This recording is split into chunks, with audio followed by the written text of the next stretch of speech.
J'ai craché sur le cercueil de mon frère avant qu'il ne le descende en terre. Un glavio épais et visqueux qui a atterri pile au milieu des fleurs blanches. Sous les yeux écarquillés de toute la famille. Ma mère a hurlé comme si j'avais poignardé son cœur à main nue. Et mon oncle, ce porc hypocrite, m'a traîné dehors par le col en marmonnant que c'était pour garder la paix. Mais la paix? Quelle paix? Quand le monde entier savait que c'était lui. Ce fumier?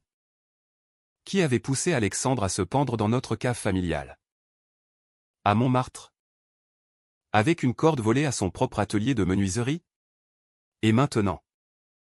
Ils osent me supplier de revenir. De réparer ce qu'ils ont brisé. Comme si un simple pardon pouvait effacer les nuits où je serrais les poings jusqu'au sang pour ne pas les massacrer tous. Réparer? Je vais réparer. Oui. Mais à ma façon, en les enterrant vivants dans leurs propres mensonges. Un par un. Jusqu'à ce que le dernier souffle de cette lignée pourrie s'éteigne dans l'oubli. Paris. Cette ville qui m'a vu naître et qui m'étouffe comme un linceul. S'étend sous mes pieds depuis le toit de l'immeuble où je vis désormais. Un squat anonyme dans le 18e arrondissement. Les toits en zinc miroitent sous le soleil d'octobre. Indifférent à la pourriture qui grouille en bas. J'ai 32 ans. Et je suis l'ombre d'un homme qui croyait autrefois en la famille. En l'honneur. En ces conneries qu'on se rit nos enfants pour les endormir. Alexandre en avait 28 quand il est mort. Pendu comme un Christ raté dans la pénombre de notre maison d'enfance. Rue des Saules. Il avait laissé une lettre. Froissée et tachée de larmes. Que j'ai trouvée avant les flics, Luc. Ils m'ont volé ma vie. Sauve-toi. Ne reviens pas. Mais je suis revenu. Pas par faiblesse. Non. Par nécessité. Parce que la vengeance n'est pas un caprice, c'est une lame qui se forge dans le silence des cimetières. Ma mère? Élise. Avec ses yeux de biche affamée et ses robes Chanel usées jusqu'à la trame. M'a appelé hier soir. Sa voix tremblait au téléphone. Un mélange de reproches et de supplications, Luc. Reviens pour l'anniversaire de ton père. Il est mourant. Tu sais. Et la famille. On a besoin de toi. Besoin de moi. Pourquoi faire? Pour polir l'image du clan Lemoine. Ces artisans du bois qui ont bâti leur fortune sur le dos de leurs enfants. En les saignant comme des porcs à l'abattoir? Je raccroche sans un mot. Le combiné chaud contre ma paume moite. Dehors. Les klaxons des taxis parisiens montent en crescendo. Un cœur infernal qui fait écho à la rage qui bout en moi.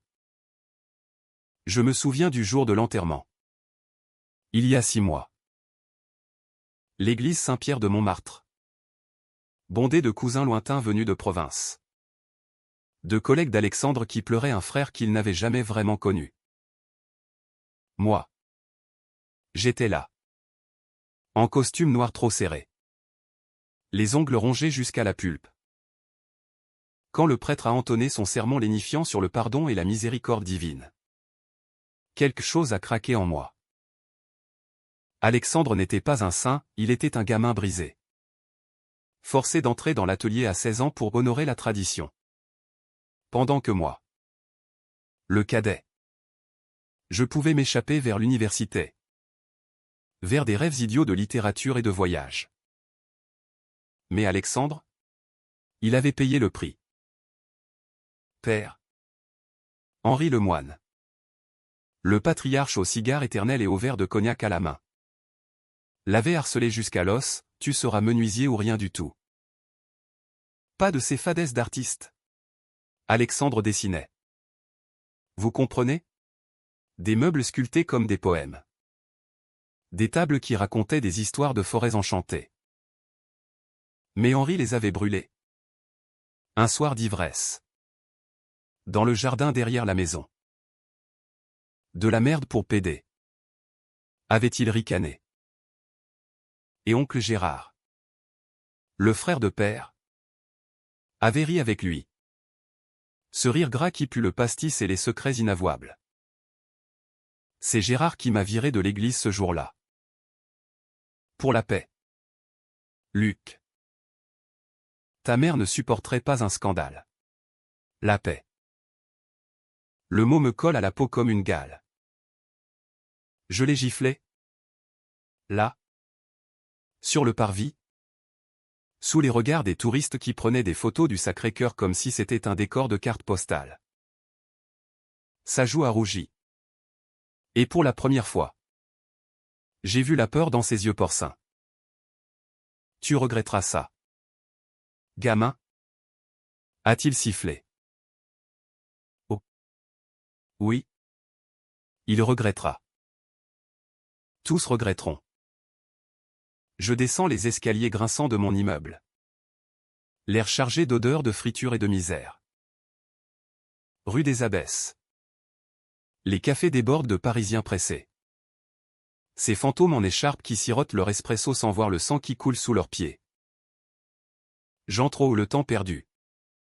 Un bistrot minuscule où Marcel, le patron, me file un café serré sans poser de questions.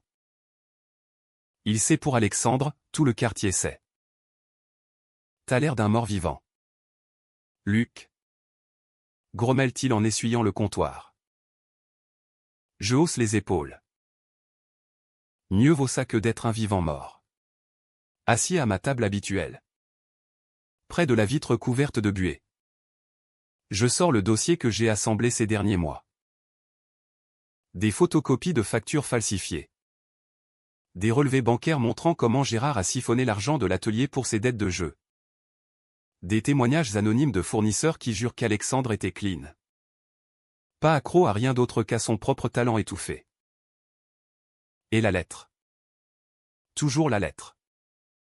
Pliée en 4 dans ma poche comme un talisman maudit. Ils m'ont volé ma vie. Qui?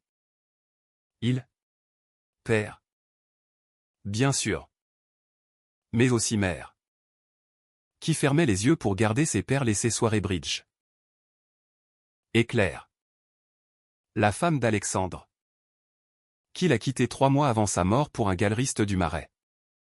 Emportant avec elle les derniers dessins qu'il avait cachés. Claire. Son nom me brûle la langue comme de l'acide. Je l'ai aimée. Moi aussi. Avant qu'elle ne devienne la sœur que je n'ai jamais eue. Blonde. Avec des yeux verts qui promettaient la mer. Elle dansait dans les fêtes de famille comme une flamme dans le vent. Mais quand Alexandre a commencé à craquer, elle s'est évaporée. Il est toxique. Luc. Et toi? Toi. Tu es différent. Différent? J'ai ri. Amer? Quand elle m'a dit ça au téléphone. 2 semaines après le suicide. Différent comment? En étant le lâche qui a fui à Lyon pour ses études. Laissant son frère se noyer seul? Non. Assez de flagellation. La vengeance commence par la vérité. Et la vérité. Je vais la déverser comme un torrent sur leur tête couronnée de mensonges. Ce soir, je vais à l'anniversaire de père. Pas pour pardonner. Pour commencer le compte à rebours. Le trajet en métro est un cauchemar de corps pressés. D'odeurs de sueur et de parfums bon marché. Ligne 12. Direction mairie d'ici. Où la maison familiale trône comme une forteresse de briques rouges. Avec son atelier attenant qui sent encore le vernis et le bois fraîchement scié. J'émerge à la station. L'air frais du soir me fouettant le visage. La Seine coule au loin. Paresseuse et indifférente. Ses eaux noires avalant les lumières des ponts comme des promesses non tenues. La grille est ouverte. Les voitures des invités garées en désordre sur le gravier. J'entends les rires. Ces rires forcés qui masquent les couteaux dans le dos. Je pousse la porte sans frapper. Et là. Dans le salon aux meubles anciens, ironie du sort. Tout signé Alexandre mais crédité à Gérard. Ils sont tous. Mère. En robe noire pailletée. Un verre de chardonnay à la main. Qui se fige en me voyant. Père. Avachi dans son fauteuil. Le visage jaunâtre de la cirrhose. Un sourire édenté sur les lèvres. Luc. Mon fils. Gérard. Adossé au manteau de cheminée. Un cigare allumé. Qui plisse les yeux comme un prédateur flairant le piège. Joyeux anniversaire, père. Dis-je. La voix plate comme une lame. Je pose une bouteille de cognac sur la table du Hennessy XO.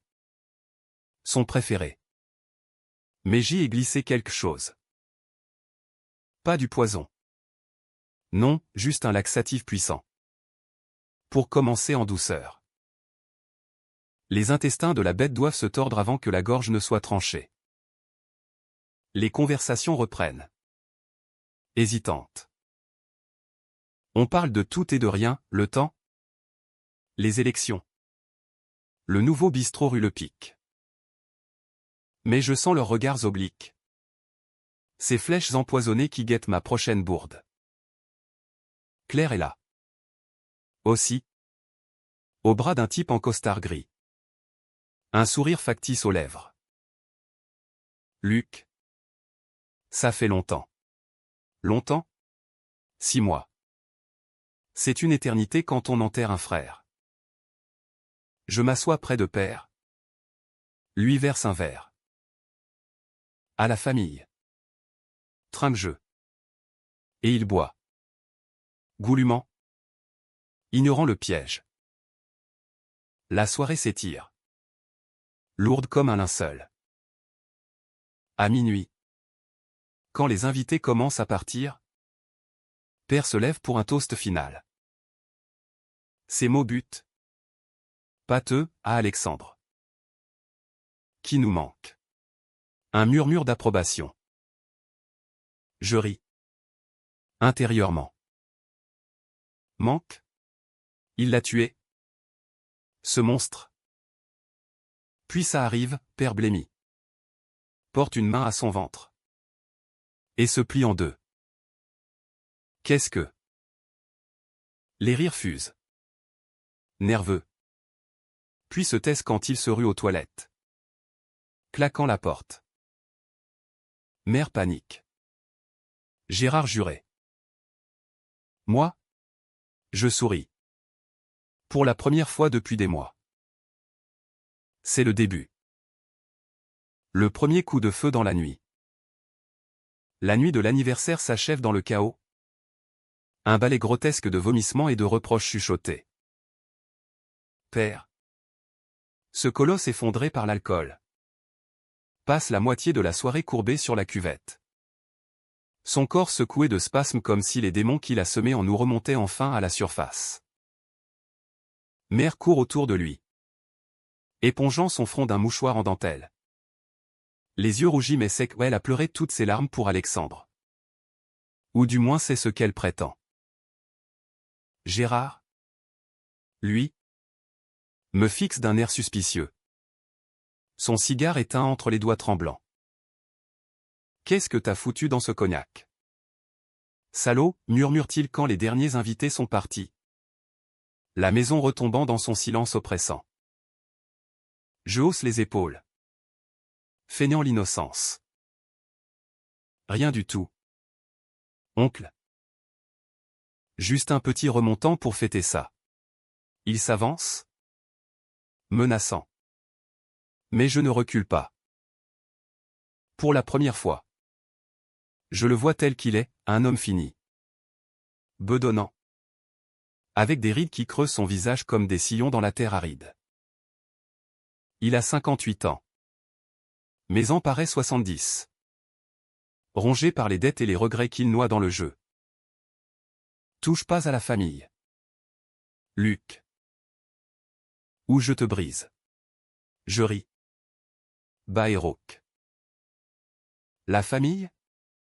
C'est toi qui l'as brisé. Quand t'as poussé Alex à bout avec tes magouilles. Il pâlit. Et je sais que j'ai touché juste. Les magouilles, c'est commandes falsifiées à l'atelier. Où Gérard encaissait les paiements pour des meubles jamais livrés. Forçant Alexandre à trimer double pour combler les trous. J'ai les preuves. Rangées dans mon sac comme des munitions. Une nuit. Après une énième dispute. Alexandre m'avait appelé. Sa voix brisée au téléphone, « Luc. Il me vole tout. » Et père ferme les yeux. J'étais à Lyon alors. Absorbé par mes cours de philo à la Sorbonne. Ces abstractions qui me semblaient si vitales. Tiens bon. Frangin. Je rentre bientôt. Mais bientôt n'est jamais arrivé à temps. Le lendemain matin. Je quitte la maison avant l'aube. L'air piquant de l'automne me réveillant comme une gifle. Paris s'éveille en grognant, les boulangers allument leur four. Les éboueurs ratissent les feuilles mortes sur les trottoirs. Je marche jusqu'au métro. Le dossier sous le bras. Et direction le 4e arrondissement. Où vit Claire. Son appartement. Un loft chic au-dessus d'une galerie d'art rue des Rosiers. Puis l'argent facile et les ambitions mal placées. Je sonne. Et c'est elle qui ouvre. En peignoir de soie. Les cheveux en bataille. Luc. Qu'est-ce que tu fous là? Besoin de parler. Claire. De nous. D'Alex. Elle hésite. Puis me laisse entrer. L'air méfiant. L'endroit est un mausolée de modernité, tableaux abstraits au mur. Un chat siamois qui miaule sur le canapé. On s'assoit à la table en verre. Et je sors la lettre d'Alexandre. La déplie avec soin. Lis ça. Et dis-moi que t'ignorais. Ses yeux s'écarquillent en parcourant les lignes, Claire m'a quitté parce que je ne suis plus l'homme qu'elle voulait. Mais c'est eux qui m'ont changé. Elle secoue la tête. Les larmes montant. Je ne savais pas qu'il était si mal. Il mentait? Luc. Il disait que tout allait bien. Mensonge. Toujours les mensonges. Je me penche en avant. Ma voix basse et tranchante, t'as vu ses dessins? Claire. Ce qu'il cachait dans l'atelier. T'aurais pu l'aider à les exposer. À s'échapper. Au lieu de ça. T'es parti avec ce crétin de galeriste. Elle serait dit. Le menton haut. Et toi? T'étais où? À tes bouquins pendant qu'ils pourrissaient là-bas. Touché. La douleur me traverse comme un coup de poignard. Mais je l'encaisse. J'étais un lâche. Mais je reviens pour réparer. Et toi? Tu vas m'aider. Ou je balance tout à la presse, la veuve infidèle qui a abandonné son mari suicidaire pour un coup d'un soir. Elle blêmit. Attrape mon poignet. Qu'est-ce que tu veux? Luc? La vengeance? Murmure une voix en moi. Mais je dis, la vérité. Sur ce qui s'est passé la nuit où il s'est pendu. Elle hésite. Puis craque. Les mots jaillissant comme un torrent. Gérard était venu. Ivre. Exigeant qu'Alexandre signe des papiers pour hypothéquer l'atelier. Dispute violente. Cri. Une gifle. Alexandre avait appelé Claire en pleurs. Mais elle avait raccroché, j'en peux plus. Alex. C'est fini. Il s'était tourné vers la cave. Vers la corde. Je quitte l'appartement avec une cassette audio et une conversation enregistrée entre Gérard et un créancier. Volée par Claire des mois plus tôt. C'est de l'or. Dehors. Le marais bourdonne de vie, couple main dans la main. Touristes photographiant les façades haussmanniennes. Mais pour moi, c'est un labyrinthe de trahison. Je rentre à mon squat. Allume une cigarette et déroule le plan sur la table bancale. Étape 1, exposer Gérard. Pas d'un coup, goutte à goutte. Comme un poison lent. Les jours suivants passent dans une brume d'adrénaline. Je contacte un journaliste freelance. Un type du Canard enchaîné que j'ai connu à la fac. Et lui file des extraits anonymes. Une affaire de fraude dans le milieu artisanal parisien. Il mord à l'hameçon. Promet un article dans la semaine. Pendant ce temps, je surveille la maison familiale depuis un café en face. Notant les allées et venues, mère qui sort pour ses mondains. Père qui tousse dans son lit. Gérard qui file au casino de Enghien les soirs de semaine. Une après-midi. Alors que je traîne rue des Saules.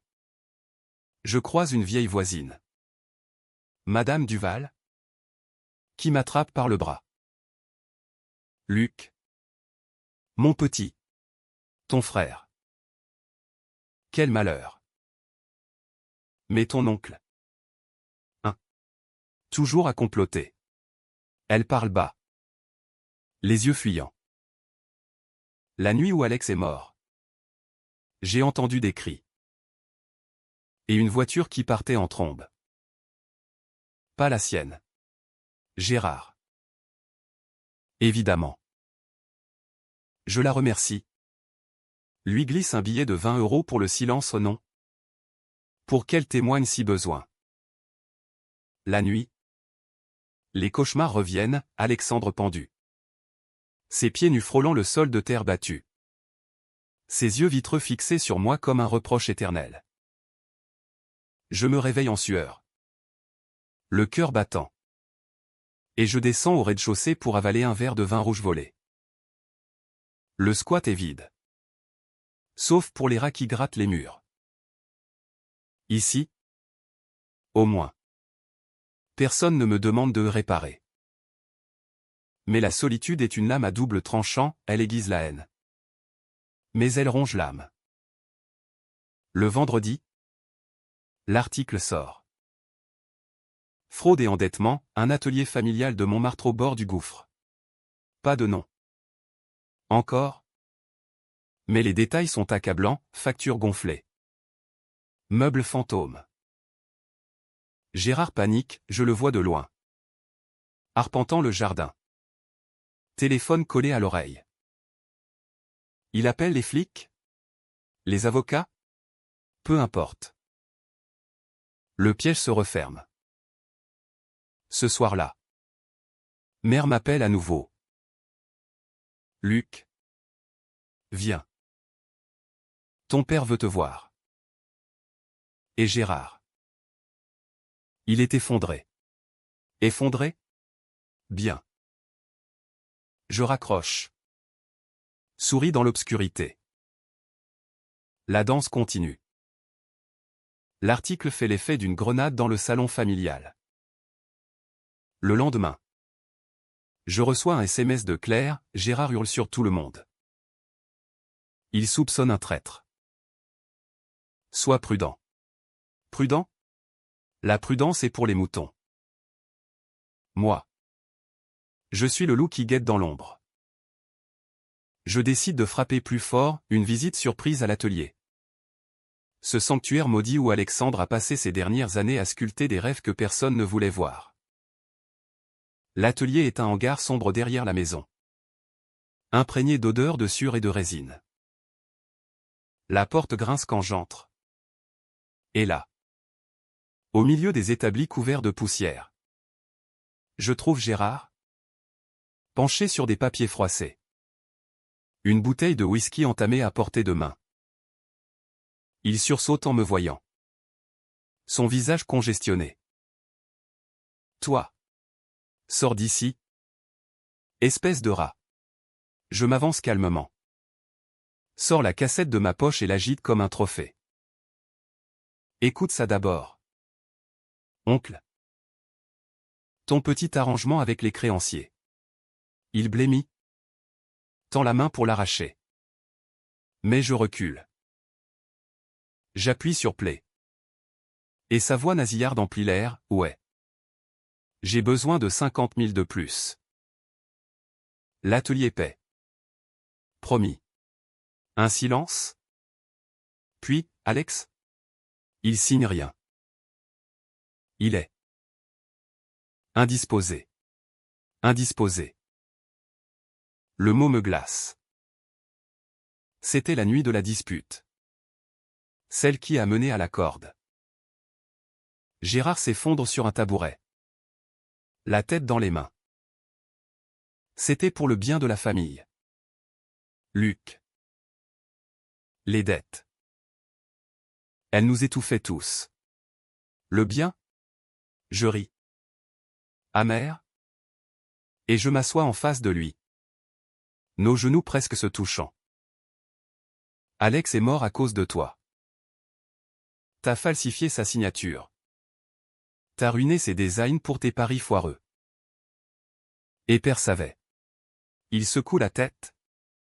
Mais ses yeux trahissent la vérité, la lâcheté partagée. Ce pacte silencieux des hommes lemoines pour sacrifier les faibles. Je me penche. Ma voix un murmure venimeux, je vais tout balancer. Aux flics. Aux journaux. Et à la fin. Ce sera toi qui pendras au bout de ta propre corde. Il craque alors. Les mots jaillissant en un flot puant l'alcool et la peur. C'était pas moi. Luc. Ton père. Il m'a forcé. Occupe-toi des affaires. Qu'il disait. Et Alex? Il refusait de coopérer. Il voulait tout plaquer. Exposer ses conneries artistiques. J'ai juste accéléré les choses. Accéléré. Comme si la mort était un simple ajustement comptable. Je le gifle. Fort. Le bruit résonnant comme un coup de feu dans le hangar vide. Sa joue rougit. Et pour la première fois. Il ne riposte pas. Sors. Gémit-il. Je sors. Mais pas sans emporter un marteau au symbole. Ou arme? Les deux. Dehors. L'air est chargé d'ozone. Comme avant l'orage. Je marche jusqu'au cimetière de Montmartre. Où repose Alexandre sous une pierre simple. Gravé fils et frère aimé. Je m'assois sur l'herbe humide. Allume une cigarette et parle à voix haute. Comme si son fantôme pouvait m'entendre. Je le fais pour toi. Frangin. Pour que ces salauds paient. Le vent dans les cyprès murmure en réponse. Un sifflement qui ressemble à un oui. Le soir, je rencontre le journaliste aux zinc d'un bar du canal Saint-Martin. Pierre. Un gaillard maigre avec des lunettes rondes et un cynisme aiguisé. Avale son pastis d'une traite. T'as plus de jus? L'article a fait du bruit. Mais sans nom. C'est du vent. Je glisse l'enregistrement sur une clé USB. Là-dedans. Tout. Nom. Date. Montant. Mais attends mon signal pour publier. Il hausse un sourcil. Pourquoi pas maintenant? Parce que la vengeance est un art. Dis-je en moi. Elle doit mijoter. Brûler lentement.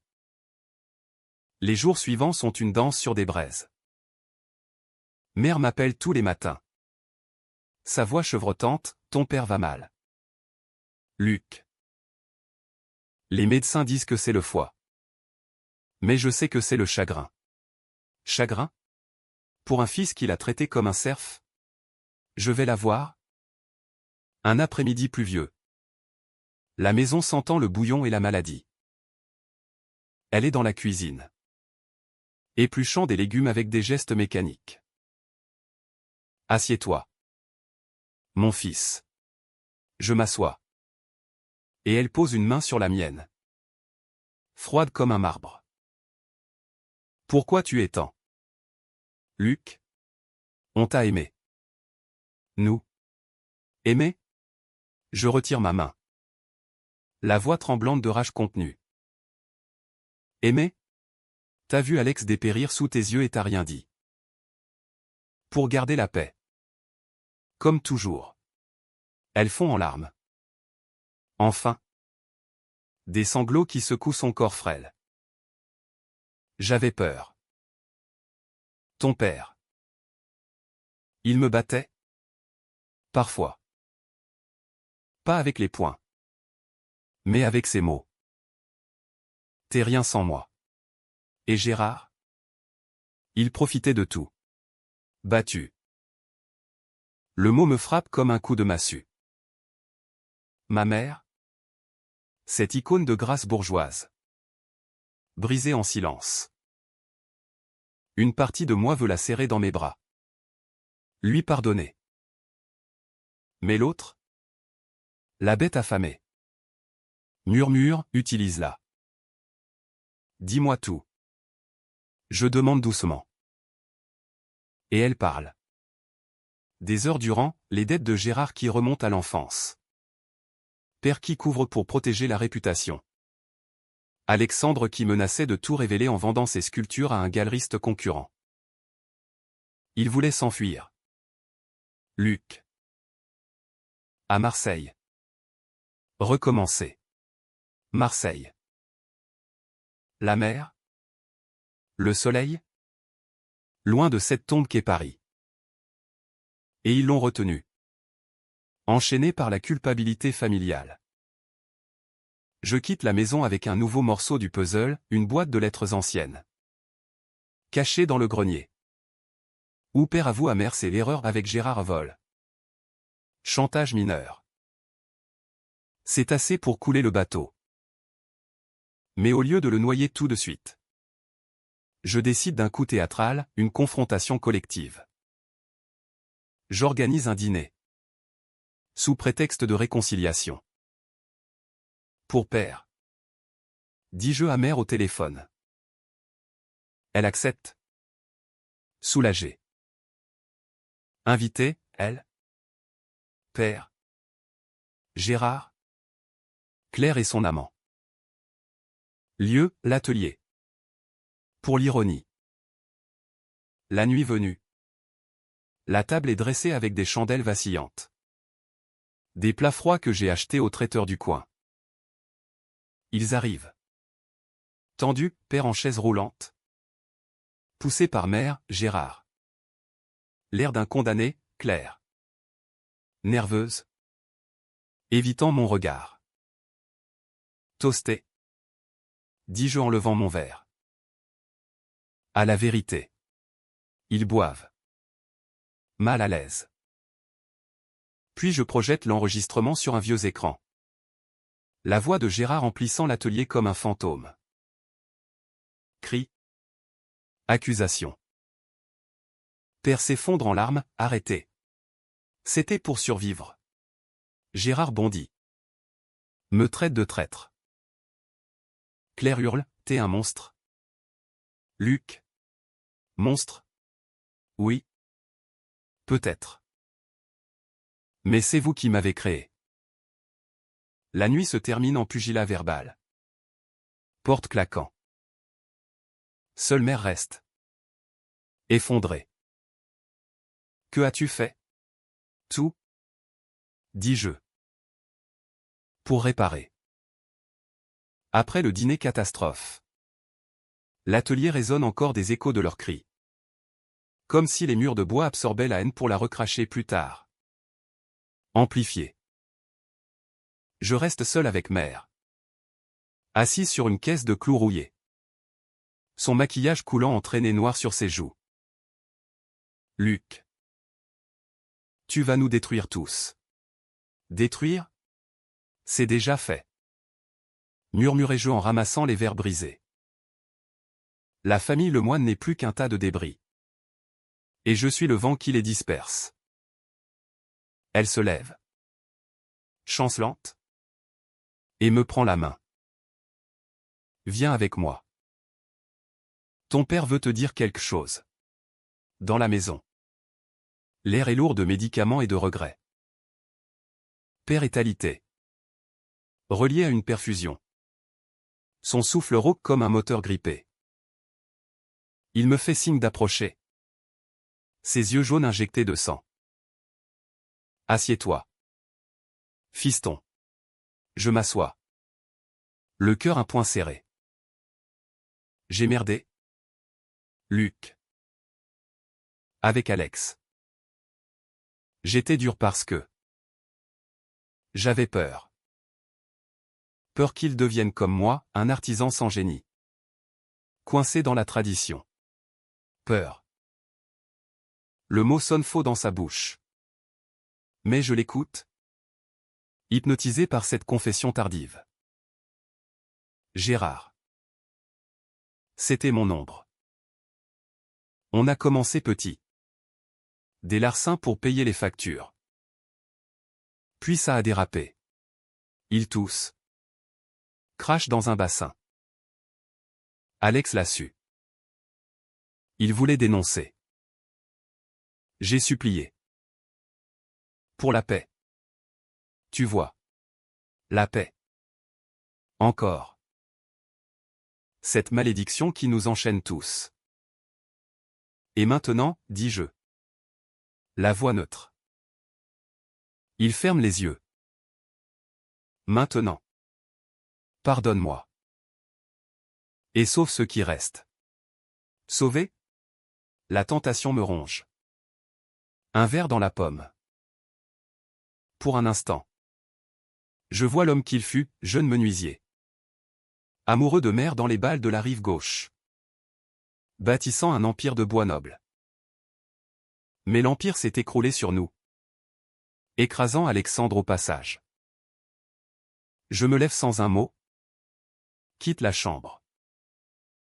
Dans le couloir. Mère m'attend. Suppliante. Reste. S'il te plaît. Je secoue la tête. Trop tard. Maman. Mais je vais finir ce que j'ai commencé. Les jours suivants sont un tourbillon de paranoïa. Gérard m'appelle. Menaçant, je sais que c'est toi. Le fuitard. Retire tout. Ou je te ruine. Ruiné? Il est déjà au bord du gouffre, j'ai vu ses comptes. Piraté via un hacker freelance du dark web, un gamin de Nanterre qui bosse pour des clopinettes. Dette à 200 000 €. Créanciers italiens qui serrent la vis. Je lui envoie un extrait anonyme, prochain versement. Où on publie. Il panique. Vend des meubles à vil prix pour renflouer. Claire. Elle. Cherche la paix ailleurs, elle rompt avec son galeriste. M'appelle en pleurs. Luc. J'ai tout perdu. Aide-moi. Aide. Je la retrouve dans un café du 5e. Près du Panthéon. Sous la pluie fine qui transforme Paris en aquarelle grise. Elle est pâle. Les yeux cernés. Je regrette. Luc. Alex. Je l'aimais. Mais il me faisait peur. Sa colère contre eux. Colère. La mienne bouillonne. Mais je la retiens. Aide-moi à exposer ses œuvres. Vraiment? Cette fois. Où je raconte ton rôle à la presse. Elle accepte. Brisé. Ensemble. On fouille l'atelier. Exhume les sculptures cachées, une chaise torsadée comme un cri. Une table gravée de visages tourmentés. On les porte à sa galerie. Sous un nom d'emprunt, héritage brisé. L'exposition ouvre une semaine plus tard. Un soir de novembre venteux. La foule est clairsemée. Mais influente, critique d'art. Collectionneur du Marais. Claire parle. La voix tremblante, ces pièces sont le témoignage d'un talent étouffé. Moi. Dans l'ombre, je regarde Gérard arriver. Incognito. Son visage un masque de fureur. Il s'approche d'une sculpture, un bureau aux lignes fluides. Que Alex avait sculpté en secret. C'est du vol, siffle-t-il à Claire. Elle recule. Et c'est moi qui surgis. La voix calme. Du vol? Comme toi avec ses idées? La galerie se tait. Regard braqué. Gérard explose, c'est mon neveu qui a fait ça. Mon mensonge. Je sors une photo, Alex. Adolescent. Posant fièrement devant le bureau inachevé. Murmure. Un critique note frénétiquement. Gérard fuit. La queue entre les jambes. Cette nuit-là. Seul dans mon squat. L'euphorie me submerge. J'ai rendu justice à Alex. Du moins en partie. Mais le goût est amer, la vengeance ne guérit pas. Elle creuse le vide. Je bois. Trop. Et les souvenirs affluent, les étés à Deauville. Où père nous apprenait à pêcher. Riant quand on ramenait des algues. Alex et moi. Inséparables. Construisant des châteaux de sable contre la marée. Où est passé cet homme? Enterré sous des couches de silence et de fierté mal placée. Le lendemain. Pierre publie la suite, le scandale Lemoine, fraude familiale et suicide caché. Non au grand jour. Les flics débarquent chez Gérard. Perquisition. Mère m'appelle.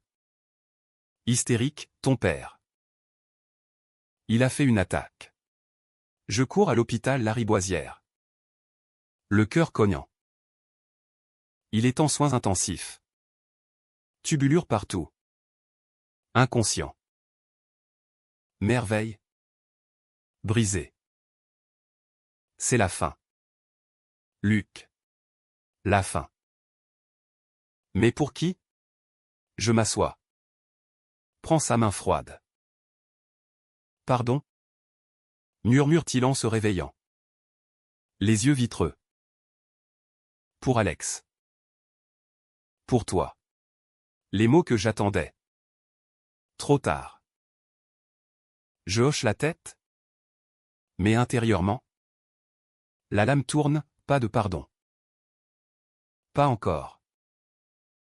L'hôpital pue la désinfectante et le désespoir. Un cocktail qui colle à la peau comme une seconde épiderme. Père s'accroche à la vie par des fils ténus. Son corps une carcasse usée par des décennies de vices. Les médecins parlent de coma artificiel. De chance mince. Mère erre dans les couloirs. Un spectre en tailleur gris. Récitant des Ave Maria sous son souffle. Moi? Je reste planté là. À veiller un ennemi que j'ai haï si fort que l'aimer devient impossible. Gérard est en garde à vue. Interrogé pour fraude et complicité aggravée. Les journaux en font leur chou gras, le clan Lemoine implose, suicide. Dette et trahison. Claire gère la galerie. Submergée d'appels aux acheteurs pour les sculptures d'Alex. Journaliste pour l'histoire. Elle m'envoie un message, c'est le chaos. Mais ses œuvres vivent. Merci. Luc. Merci. La gratitude est un poison sucré, elle adoucit la lame. Mais ne l'arrête pas. Je décide de frapper le cœur, père. Avant qu'il ne parte. Pas avec des mots, ils sont trop faibles, mais avec la vérité nue. Je fouille sa table de nuit. Trouve un carnet jauni. Des notes comptables entrelardées de confessions, Alex m'a supplié d'arrêter Gérard. J'ai refusé. Pour l'honneur. Honneur. Ce mot me donne la nausée. Le soir, quand mère s'assoupit dans le fauteuil. Je lis à voix haute.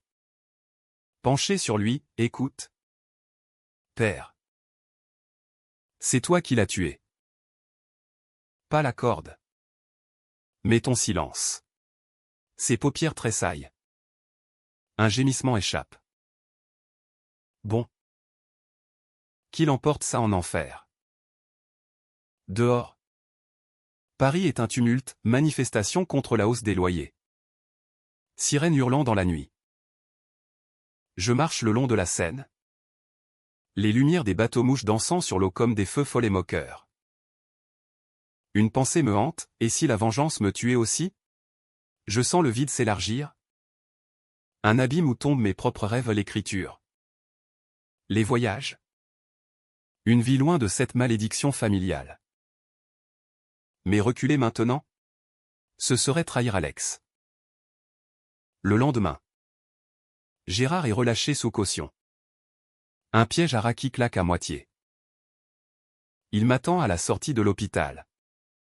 Adossé à sa Peugeot cabossée. Un flingue visible dans sa ceinture, un vieux manurin. Reliquat de son service militaire. Monte. Grogne-t-il. Je monte. Le cœur battant mais la voix ferme. On roule vers Montmartre. Le silence pesant comme du plomb. T'as gagné. Gamin. Les flics ont tout. Mais avant de crever. Je veux que tu saches, c'était pas juste pour l'argent. Ton frère. Il était faible.